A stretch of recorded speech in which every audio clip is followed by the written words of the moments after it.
everyone. My name is Josephine Lau. I'm a volunteer here at Migraine Australia. For Migraine Awareness Month this year, our theme is Give Migraine a Break, and we're asking for equal access to medical treatment and medication. We're trusting that all our work here will raise awareness of migraine and reduce stigma around our condition.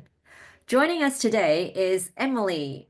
Emily, I don't know how to pronounce your last name, so may I get you to repeat your full name? Absolutely, Emily Cordis. Gorgeous. It's I think German origin, so Cordis, rather than Corday or Cordes, Cordis. Yeah. Well, I probably should have given it a go. That's how I would have pronounced it. I had the pleasure of meeting you, a little while back on Instagram through our Yeah. shared love of yoga. And I've just loved your content on how movement can benefit migraine, and so happy that you're here with us today. So let me introduce Emily. Emily is an accredited exercise physiologist and yoga teacher, mom of two, and also lives with chronic migraine. Emily has been sharing her journey with migraine on Instagram since 2018 with the handle Movement with Migraine. Emily, thank you for joining us here today. Thank you for having me. It's really lovely to be here. So, yeah, thanks for the invite. It's a pleasure. Can you start off with sharing with us your migraine journey? Yeah, my migraine journey's been a long one, but as a child, I used to get attacks that I would call either storm headaches or perfume headaches. And I think many of us can relate to that. And I would ask my mum to please put your perfume on after you've kissed me goodbye, or I'll get a perfume headache. So it goes back to, 4 or 5. And then when I hit puberty, I started getting them a lot more regularly around my period, and I just sort of dealt with that, I guess, and accepted that as my new normal. And a few times a year, they would be bad enough that I would be in bed, door closed, you know, the drill, the full nausea, the whole shebang. Then I got pregnant with Freya in 2017, and I had an entire pregnancy without a migraine attack. And I made the mistake of saying to my husband, maybe that's it. Maybe I'll never get one again. Yeah, no, was not to be. They started coming back and they came back very frequently. And by the time Freya was 5 months old, I was having 28 days of migraine a month and breastfeeding at the time. So not really able to take well, very much at all. And I had no idea what was going on. I thought I was dying. I just thought I was broken. My brain was broken. Finally got to see a neurologist when she was 7 months old and was diagnosed with chronic migraine. And then started on the journey of figuring out how to live with that. I kept thinking it was just end any moment now. If I just held on a little bit longer, it would all be fine. Or if I could just wean and start taking Nurofen and aspirin, I'd be sweet. It'd be great. Was not to be, but I did eventually start Botox, which really helped after a few different preventative medication, trying out different things. I think a lot of us with chronic migraine know that journey.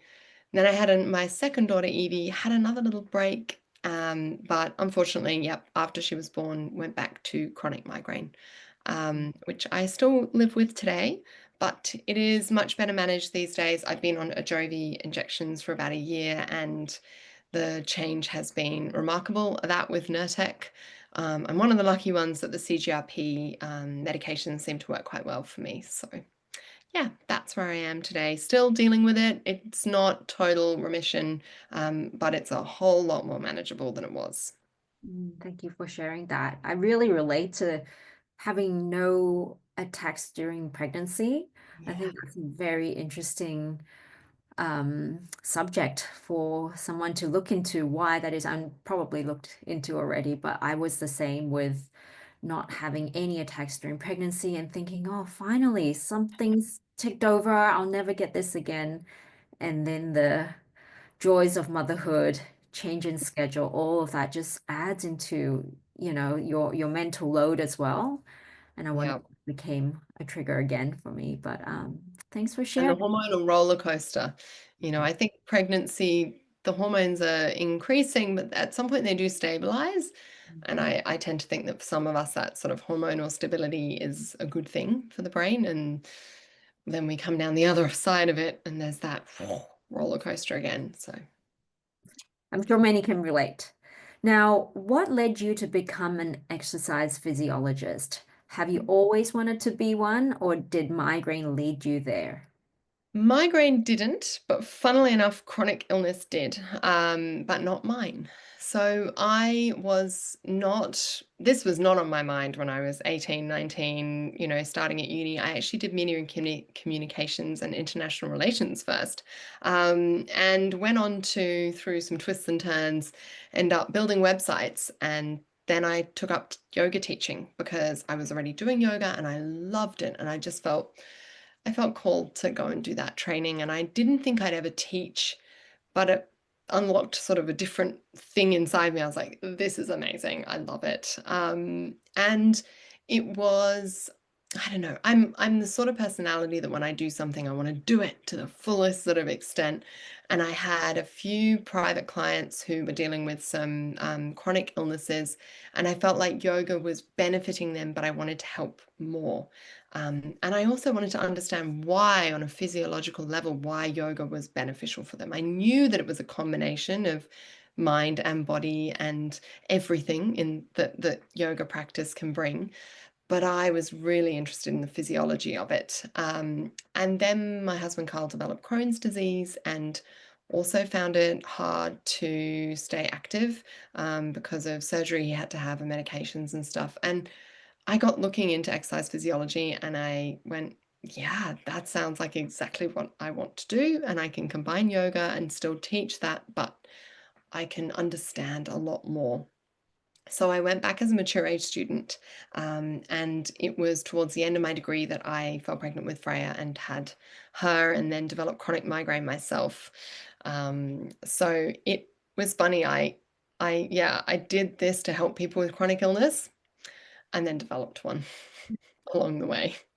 That's the way it goes sometimes with life, isn't it? And knowing what you know as an exercise physiologist now, I wonder if you can share a little more on why yoga is so beneficial to someone who lives with migraine, and maybe along the veins of this year's theme, giving migraine a break, how does that all tie in together?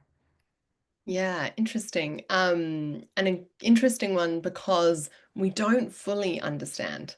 So I think that's often the disappointing answer, I suppose, with a lot of this stuff is we understand a lot, but we don't understand everything. And there are studies that support yoga as being really beneficial for migraine, reducing frequency and intensity of attacks. And we have theories as to why. A lot of them are probably more generalized, like they can be generalized exercise as well, including improving sort of the health of your cardiovascular system, including the blood vessels in your head. And we know that it helps promote better sleep, lowers stress levels, can lower some inflammation in the body, chronic inflammation long term if you're exercising regularly. And so all of these things, improving mood, improving mental health, I think it's a combination of all of these things.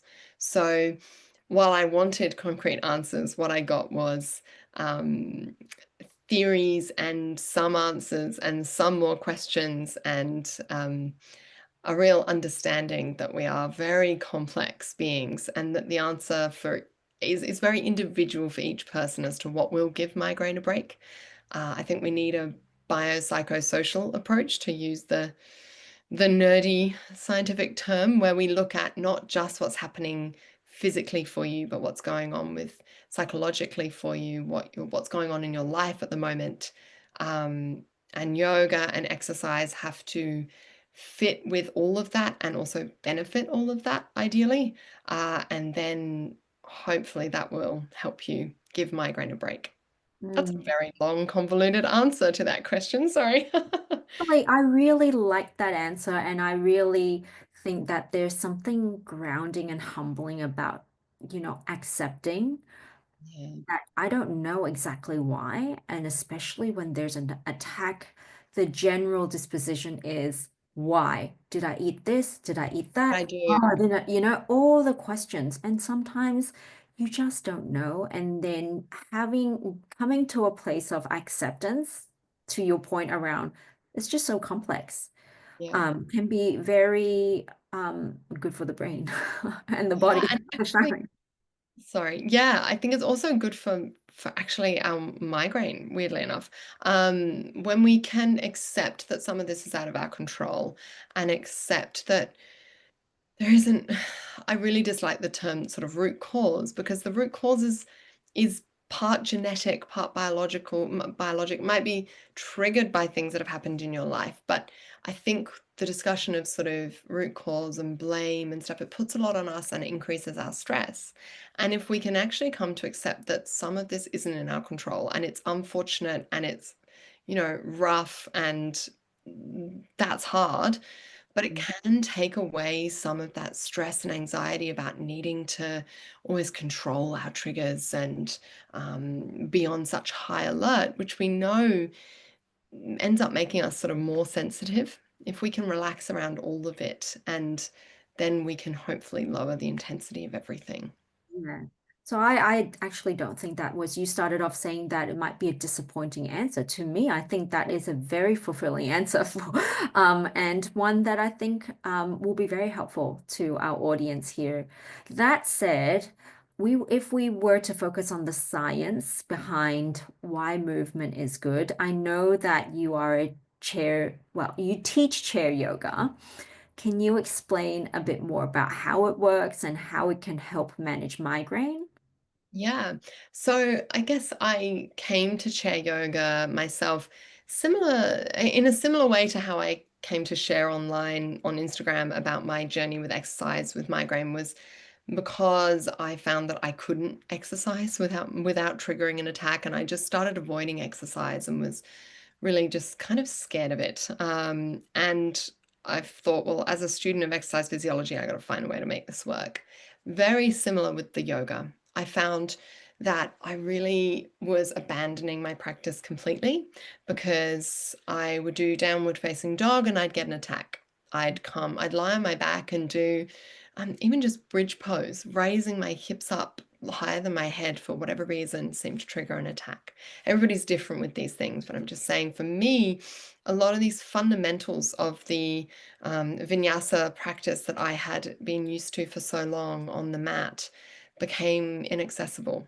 Even my beloved yin practice became inaccessible for me. I still don't really understand what was triggering in certain positions, but it is what it is.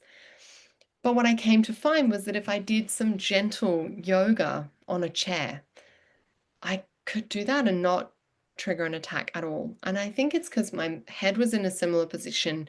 I wasn't changing from being right down low to right up high. There wasn't that sort of swinging up and down and moving around too much.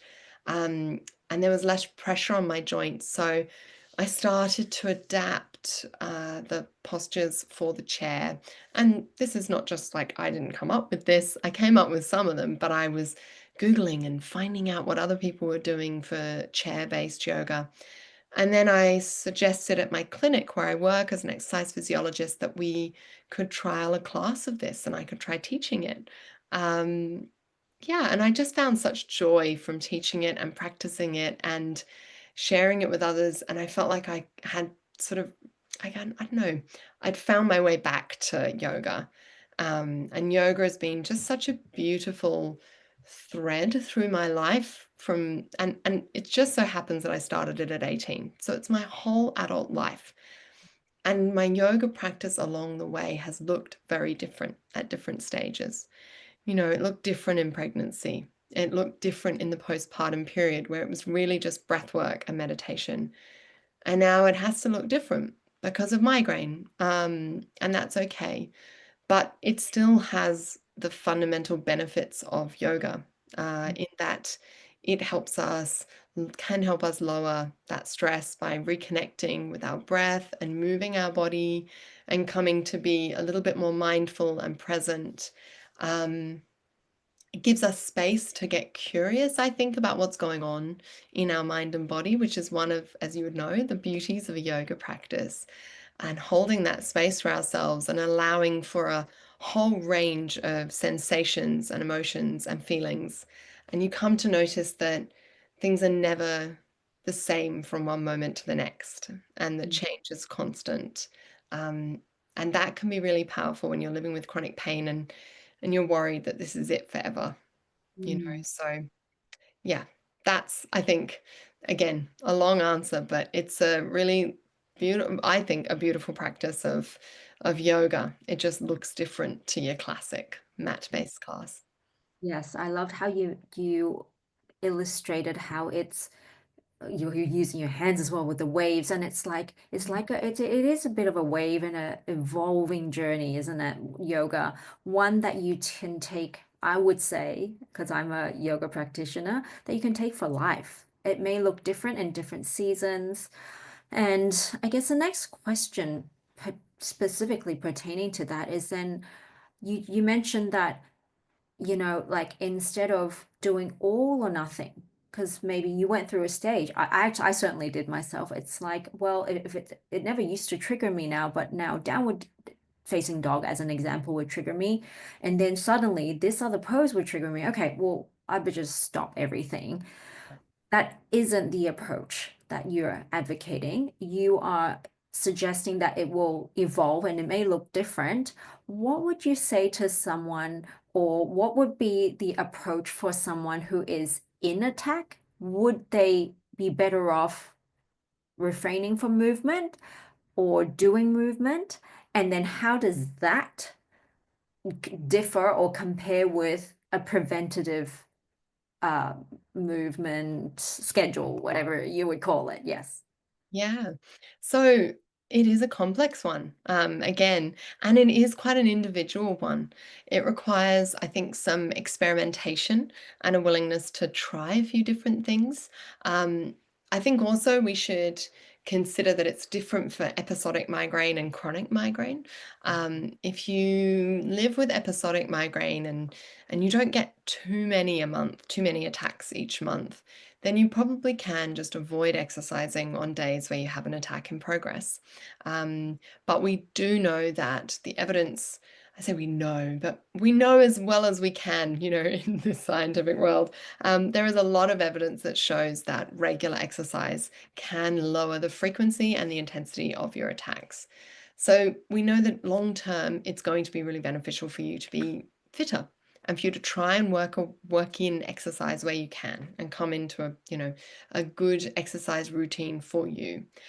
If you're living with chronic migraine, it gets to be a little bit different in that it's hard to exercise 3 times a week if you're having a migraine attack 5 times a week. It's just, if you're going to avoid it whenever you've got an attack in progress, you're not going to move, which is where I found myself back in 2018. So that's where I think things get a little bit more interesting, I suppose. I have found that for myself, if my pain levels are low, I can still exercise. And I actually found this contradicts a little bit what I was saying, in that when I was episodic migraine, I used to find that sometimes actually going and exercising hard right at the start of an attack could abort an attack for me. And that continued with chronic migraine, but I found it was less effective. So, and that one I mentioned because it's mentioned in the literature occasionally, and anecdotally, I know a number of people that I've met through Instagram who find the same. But that's a hard thing to suggest to somebody, that when you have a migraine attack starting, go out and exercise hard and see what it does, because for you, it might make it worse. And I don't want to prescribe something that's going to make it worse for you. Um, so my approach generally is, if your pain levels are a 5 out of 10 or less and you live with chronic migraine, give it a go and see what you think. If you live with episodic migraine, if you want to try to see if an exercise can abort an attack, go for it. But again, I wouldn't do it when your levels are reaching over that 5 out of 10. We know that migraine, when you live with migraine, movement can exacerbate the pain. It's one of the hallmarks of a migraine attack. So during an attack, when the pain levels are creeping higher, I would suggest just listening to your body and resting and relaxing. But But with chronic migraine, that is, as I said, that's where it gets complicated because you need to listen to your body and know when you might want to just give it a try anyway. Mm. Because absolutely the long term seems to be that the fitter and healthier you can become, the better your migraine overall would be. That's very interesting. I have actually, now that you mention, have had a few instances where I, because I'm a dancer and dancing can be quite rigorous. And when so right now I have episodic levels. And when I try to just see if I can push myself to get through this dance class, I have found that it will sometimes abort it, actually more often than not. So Interesting, isn't it? I didn't even put that two to two until you mentioned it just there. So that's very interesting. Yeah. And of course, then there's the opposite, right? Where someone might go into exercise without any symptoms of an attack, and then they might trigger one. That's another common difficulty and barrier for people when they're trying to exercise and they live with migraine is that migraine, we know it can be a trigger for attacks. Um, there are a couple of interesting studies that show actually that when you control the environment, then there's one in particular study that was well done, and I thought it was really interesting. When they controlled the environment for people who said that that exercise triggers a migraine attack for them. Then they controlled their environment. They kept the lights low. They made sure they were hydrated. They gave them adequate food before and after. Then only, I think it was just under half of those people actually experienced a migraine attack within 48 hours of intense exercise, which tells us that yes, there are people who definitely will get migraine attacks triggered by exercise. It's me, one of my triggers. So I have to be careful. But actually, for a bunch of us, it's the environmental factors. It's overheating while you're exercising. It's not drinking enough water before or during exercise. It's not eating before you exercise, and then you exercise and your blood sugar levels drop even lower and it triggers an attack. So I think, again, there's that experimentation needed because it's a very individual thing. No, it's a journey to discovery, and I guess, your point is being persistent and in exploring and not to shut it down too quickly just because it didn't work once, right? Yeah. And be I always try to say like have some self-compassion, right? This is hard. Dealing with migraine is crappy, if I can say that. It's difficult and it makes this harder than it does for someone who doesn't live with migraine. So you're not failing if you're finding this difficult. And I would hate for exercise or being active in general to just be a chore or a way to discipline your body or punish yourself. You got to find something that you can do that becomes sustainable. You want to find a way that this feels like nourishing your body because we're talking about how this can help you long term and lower your intensity and frequency of migraine and improve all these other areas of your life.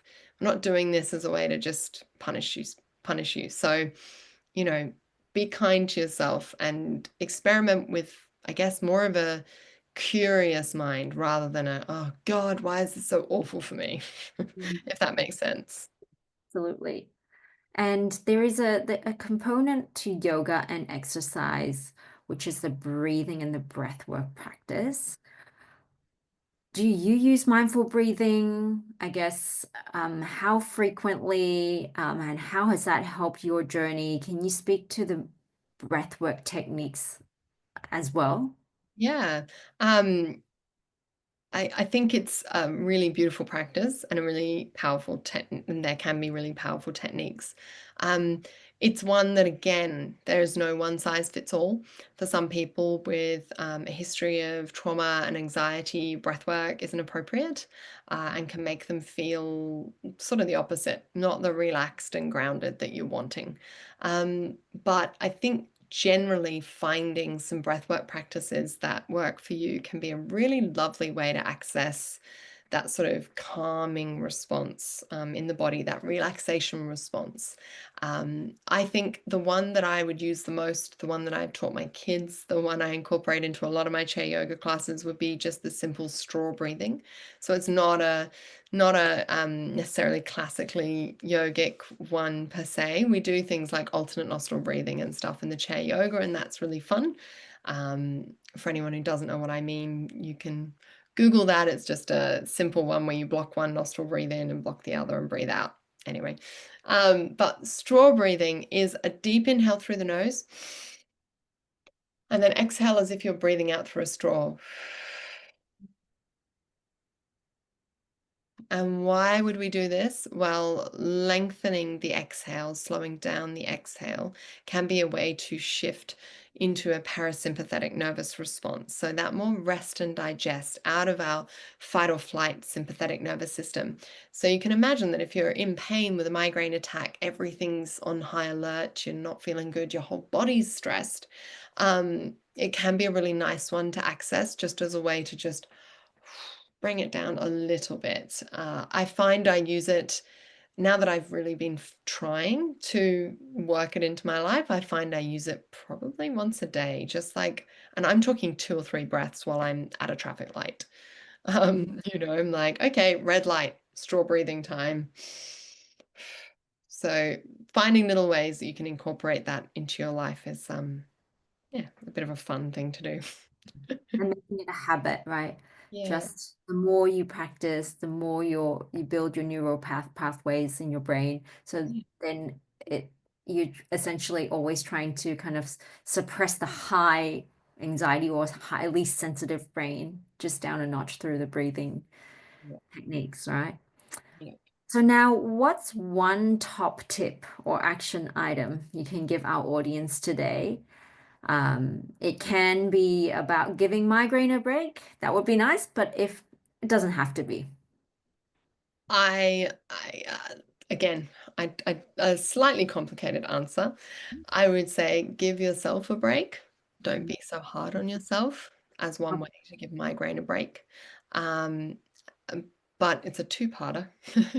Give yourself a break, and also remember that you might be able to give migraine a break if you can get a little more movement into your day. And don't give up on experimenting and trying to work out how you can do that.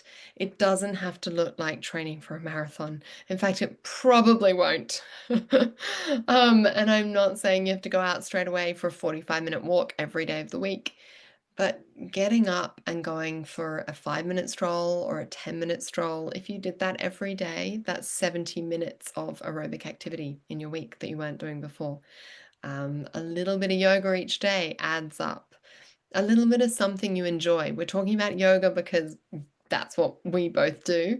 But if strength training is your thing, there is evidence that that can really help too. If swimming, go swimming, get on your bike, find a way to move your body that can feel nourishing for you, can feel good for you, and don't go over the top straight off.